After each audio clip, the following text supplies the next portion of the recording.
Hello दोस्तों, स्वागत है आपका हमारे यूट्यूब चैनल राजा हब में। दोस्तों, आज के इस वीडियो में हम लोग शुरू कर रहे हैं मध्यकालीन भारत के इतिहास को। इसके लिए सबसे पहले ज़रूरी है कि इस टॉपिक की एक अच्छी समझ आपको होनी चाहिए और इस टॉपिक में हमें क्या पढ़ना है ये हमें पहले से पता होना ज़रूरी है। इसलिए मैं मध्यकालीन भारत को पढ़ाने से पहले मध्यकालीन भारत का परिचय आपको बताने जा रहा हूँ। जिस समय भारत में प्राचीन भारतीय इतिहास की अंतिम दौर चल रही थी, उसी समय भारत में अरबों का आक्रमण शुरू हुआ और इस्लामिक प्रवेश इसी के बाद मानी जाती है। अरब जो थे, अरब पहले मुस्लिम आक्रमणकारी थे जिन्होंने भारत पर आक्रमण किया था। उसके बाद जो है महमूद गजनवी ने भारत पर 17 बार आक्रमण किया। उसके बाद मोहम्मद गोरी ने भारत पर आक्रमण किया और जिस समय महमूद गजनवी और मोहम्मद गोरी आक्रमण किया, सेम उसी डेट पे अलग क्षेत्र में राजपूत वंश का भी उदय हो रहा था। राजपूत वंश में परमवार वंश, चौहान वंश, प्रतिहार वंश, सोलंकी वंश और चंदेल आदि का उदय हो रहा था। तो 800 से 1200 ईस्वी के बीच जो है राजपूत वंश का उदय होता है। उसके बाद फिर से भारत में जो है मुस्लिम समुदाय का उदय होता है, जो कि एक महत्वपूर्ण काल माना जाता है सल्तनत का।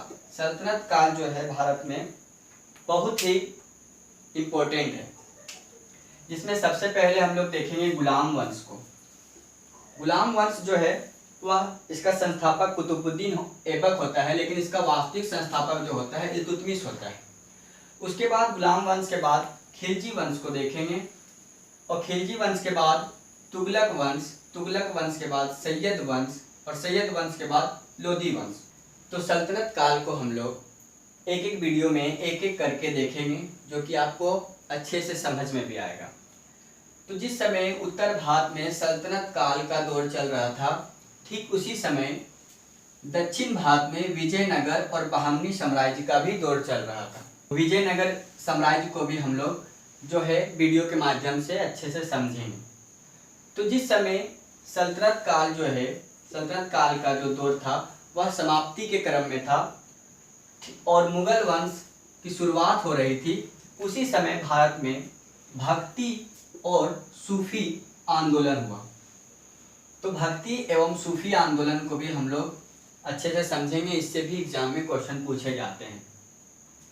उसके बाद हम लोग देखेंगे मुगल वंश को, जो कि मुगल वंश मध्यकालीन भारत का एक बहुत ही इम्पोर्टेंट टॉपिक रहा है, जो कि हर एक एग्जाम में मुगल वंश से क्वेश्चन पूछे जाते हैं, चाहे वह बीपीएससी हो, जेपीएससी हो या कोई भी कॉम्पिटिटिव एग्जाम हो, तो मुगल वंश से क्वेश्चन पूछे जाते हैं। मुगल वंश में सबसे पहले हम लोग देखेंगे बाबर। अगर मुगल वंश का संस्थापक देखेंगे तो मुगल वंश का संस्थापक जो है वह बाबर था। बाबर से मुगल वंश का संस्थापक होता है। उसके बाद हुमायूं और शेर शाह दोनों को साथ में देखेंगे, क्योंकि दोनों का कार्यकाल आपस में एक दूसरे के बाद है। उसके बाद सबसे इम्पोर्टेंट मुगल काल में अकबर को देखेंगे, उसके बाद जहांगीर को देखेंगे, फिर शाहजहां, फिर औरंगजेब। तो ये सब हम लोग एक एक करके वीडियो में अच्छे से पढ़ेंगे, ताकि हमसे एग्जाम में कोई भी क्वेश्चन ना छूटे। तो दोस्तों, मध्यकालीन भारत में अगर आपको अच्छे से पकड़ बनाना है और अगर आप चाहते हैं कि एग्जाम में इससे क्वेश्चन ना छूटे, तो हमारे आने वाले सभी वीडियो को आप अच्छे से देखें और समझें। और अगर आप चाहते हैं कि हमारे वीडियो जो है आपके पास तुरंत पहुंचे, तो चैनल को सब्सक्राइब कर लीजिए और बेल आइकन को दबा लीजिए। इससे हमारे आने वाले वीडियो आपको सबसे पहले मिलेंगे।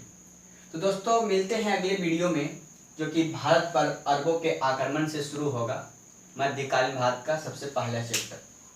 ठीक है, थैंक यू।